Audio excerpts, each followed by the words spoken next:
I am Boosh. 0% travel speed, firmly rooted travel form. Oh dear. Oh dear, what have we gotten ourselves into? Shenanigans, back again, and welcome to MMOMG. Due to some PC issues, which are thankfully now resolved, this month started off a little rough. The game I intended to cover wasn't working out, and I had to quickly scramble for a replacement.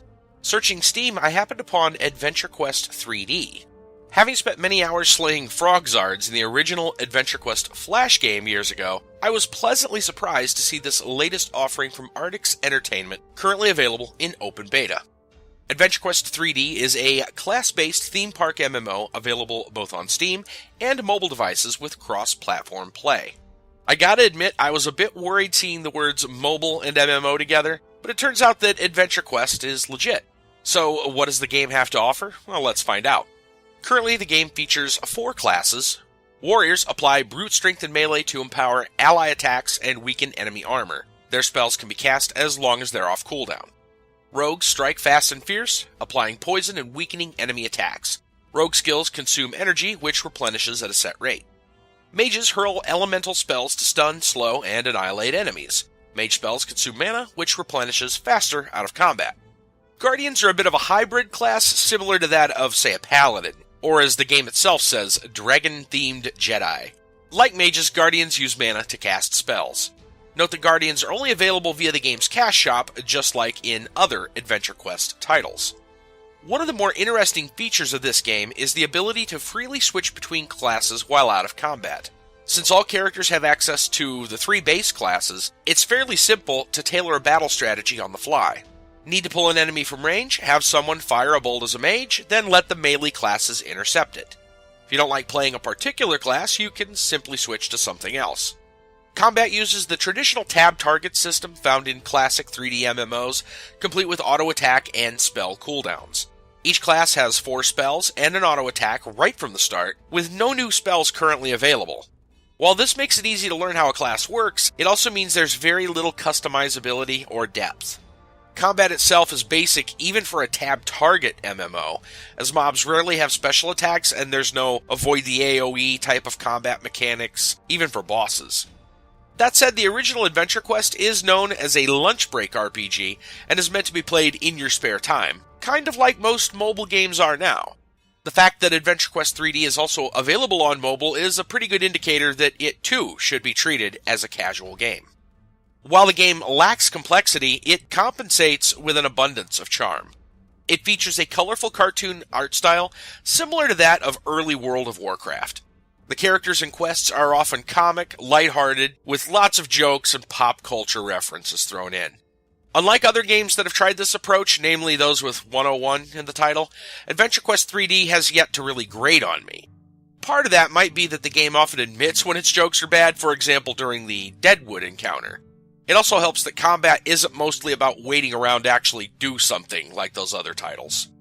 Speaking of combat, it's important to note that participating in battle against a monster means you'll get XP and an equal chance at loot, regardless of who initiated the combat. This is a huge and positive departure for many MMOs that rely on a tagging system to determine which players are rewarded. It fosters natural cooperation between players and eliminates most of the problems involved with defeating specific mobs to complete a quest, particularly in busy zones. I really wish the game had a collect loot key though, as clicking on each bag that drops is tedious and problematic, especially if players or mobs are standing on them. Otherwise, AdventureQuest is currently a bit too lenient when it comes to convenience. There's a travel button in the main menu that allows you to teleport to almost every zone in the game for free and with no cooldown. While this is the only reliable way to abandon a dungeon instance or get out of a stuck situation, it trivializes the reason for zones to really be connected. Zones themselves are worth exploring, however, as they contain a handful of secrets. Greenguard, for example, contains several special encounters with improved loot rewards, as well as a few hidden items that can be combined to make a nice early game weapon. Of course, terms like early game might as well mean your first day or two, as it doesn't take that long to level up.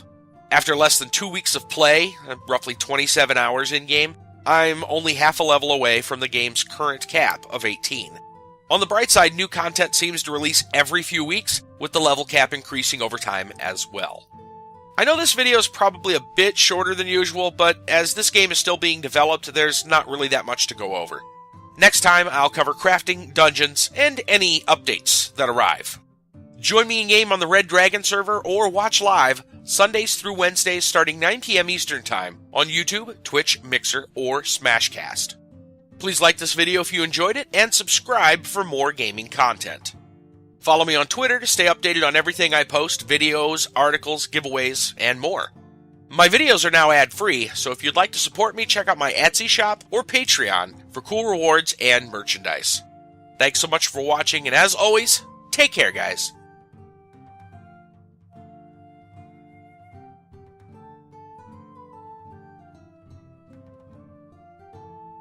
For your first assignment, inspect the bank's gold portal. It's fragile, don't break it. Money, money, money, money, money, money, money, money, money. Inspect the portal. Okay. The portal broke. You broke the bank's gold portal. You've only been here a minute, and you're about to collapse the entire world economy.